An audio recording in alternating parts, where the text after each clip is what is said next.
Dairy milk supplies between a quarter and a half of the daily iodine requirement in the United States, though milk itself has little native iodine. The milk iodine content is mainly determined by factors like the application of iodine-containing teat disinfectants. The iodine residues in milk appear to originate mainly from the contamination of the teat surface.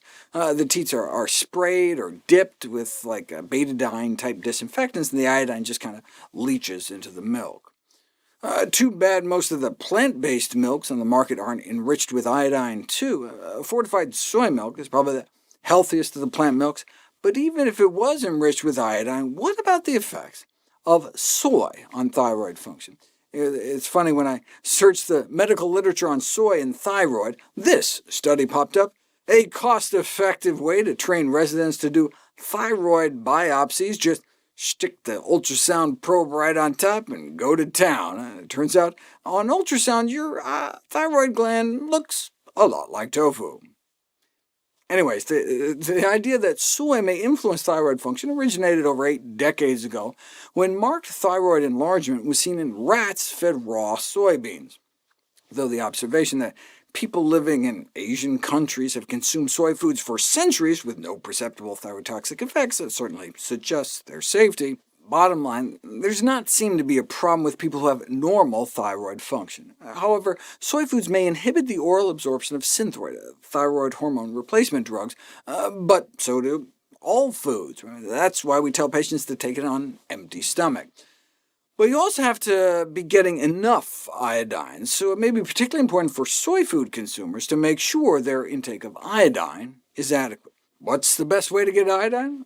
For those who use table salt, make sure it's iodized. Currently, only half of table salt sold contains iodine, and the salt used in processed foods is typically not iodized. Of course, ideally, we shouldn't add salt at all. Dietary salt is a public health hazard. I think this title is a little over the top. Dietary salt is the #1 dietary risk factor for death on the planet Earth, wiping out more than 3 million people a year, twice as bad as not eating your vegetables.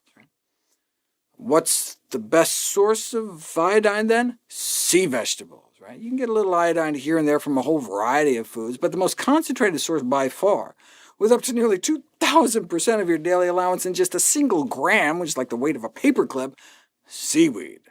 Given that iodine is extensively stored in the thyroid, it can be safely consumed intermittently, meaning you don't have to get it every day, which makes seaweed use in a range of foods attractive, and occasional seaweed intake enough to ensure iodine sufficiency.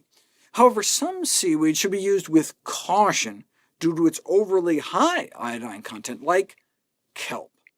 Too much iodine can cause hyperthyroidism, a hyperactive thyroid gland. A woman presented with a racing heartbeat, insomnia, anxiety, and weight loss, thanks to taking just 2 tablets a day containing kelp. In my last video, I noted how the average urinary iodine level of vegans was less than the ideal levels, but there was one kelp-eating vegan with a urinary concentration over 9,000. Right? Adequate intake is when you're peeing out 100 to 199. Excessive iodine intake is when you break 300. 9,437, way too much. The recommended average daily intake is 150 micrograms a day for non-pregnant, non-breastfeeding adults. We may want to stay below 600 on a day-to-day basis, whereas a tablespoon of kelp may contain 2,000. Right? I'd stay away from kelp because it has too much, and stay away from hijiki because it contains too much arsenic. Here's how much of common seaweed preparations should give you an approximate daily allowance. 2 nori sheets, you can literally just nibble on them as snacks like I do. 1 teaspoon of dulse flakes, which you can just sprinkle on anything. 1 teaspoon of dried aramay, which is great for adding to soups. Or 1 tablespoon of seaweed salad. If iodine is concentrated in marine foods, this raises the question of how early hominins living in continental areas could have met their iodine requirements. Well, here's what bonobos do, perhaps our closest relatives. During swamp visits, they all forage aquatic herbs.